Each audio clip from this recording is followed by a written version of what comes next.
मी आज सकाळी महाराष्ट्राचे माजी मंत्री आमदार अमित देशमुख साहेब यांच्या सूचनेनुसार जे नागरिकांना पिवळं पाणी येतं आहे अशी जी काही ओरड होती त्याबद्दल मी प्रभाग 9 मध्ये स्वतः भेट दिली.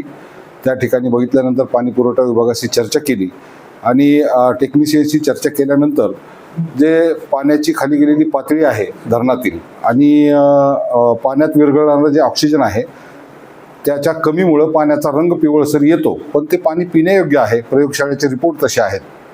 पण येणाऱ्या 2 दिवसामध्ये आपण मुंबई, पुणे, नांदेड इथून टेक्निशियन आपण पाचारण केलेले आहेत.